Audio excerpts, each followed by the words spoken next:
Une séquence étrange, hein. Ouais, pas beaucoup de liens encore, mais voilà, trois morceaux que j'adore. Évidemment, beaucoup d'entre vous avaient dû revoir à l'écoute cette scène de Snatch où Brad Pitt est sur un ring de boxe à main nue. Le morceau s'appelle Fucking in the Butchies du groupe Oasis, sorti en 2000 sur l'album Standing of the Shoulder of Giants. Ah, je suis vraiment désolé pour l'accent, hein, je suis vraiment nul. Voilà, sorti en même temps que Snatch, hein. Je crois que Snatch c'est 2000 aussi, hein, il me semble. Film de Guy Ritchie.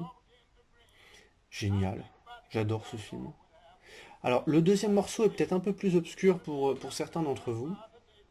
Ça s'appelle LA Murder Hotel. C'est sorti en 2006 sur leur premier album. Et ce sont des Français.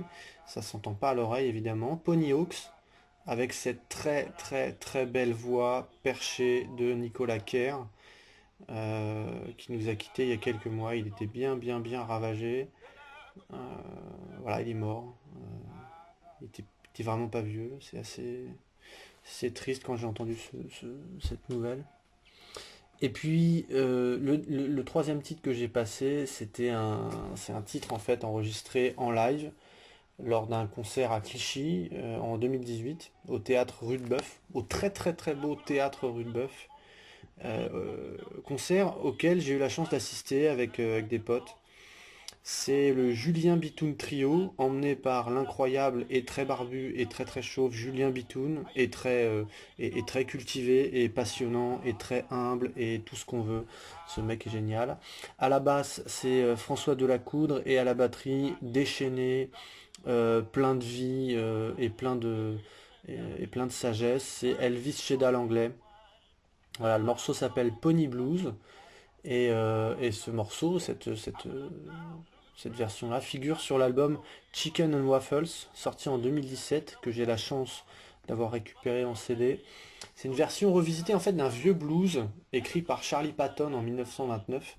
Alors une version à la fois bluesy parce qu'on sent tout l'amour du blues que portent les trois musiciens là, et Julien Bitoun en particulier. Enfin, et en même temps une version très très heavy, très très punchy. Voilà, il faut vraiment que vous alliez creuser un peu le cas Julien Bitoun. Les live Guitar Fest qu'il organise annuellement valent vraiment le coup, c'est vraiment trop bien. On a la chance d'avoir l'enregistrement des dernières éditions sur YouTube en très bonne qualité, notamment les deux derniers.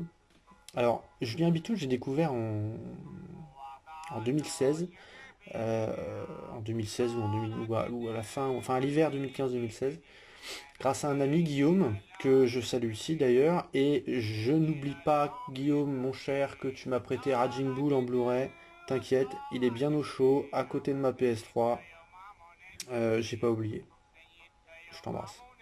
Et donc Guillaume nous avait emmené au Dr Feelgood, un bar de la rue Quincampoix à Paris, d'ailleurs je sais pas s'il a rouvert ce bar, il faudrait que je vérifie, je suis pas sûr, après le Covid. Et j'ai immédiatement été séduit. En fait, ils ont fait un petit concert dans la cave et c'était génial. Donc j'ai découvert un univers avec Julien Bitoun et ses deux acolytes.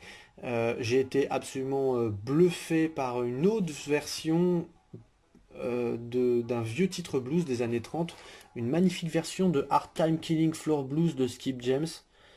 D'ailleurs, Julien Bitoun était venu après nous parler un peu, et puis voilà, c'est lui qui m'a dit, voilà, c'est ce morceau-là, ça s'appelle Skip James, va voir et tout. Et donc, voilà, j'ai découvert Skip James, qui passe pas derrière moi, c'est pas Skip James qui passe derrière moi, mais il va passer dans pas longtemps parce que c'est le même album, enfin, c'est la même compile. Et puis, je crois qu'ils ont terminé sur un hommage à, euh, ah merde, putain, j'ai un trou. Euh, un hommage à Motorhead, absolument déchaîné, on n'entendait même plus la voix de Julien Bitoun tellement c'était le bordel. C'était trop bien, on a fini, j'ai bu au moins 16 verres de liqueur de whisky, j'étais bourré, et puis voilà, c'était une superbe soirée. À tout de suite.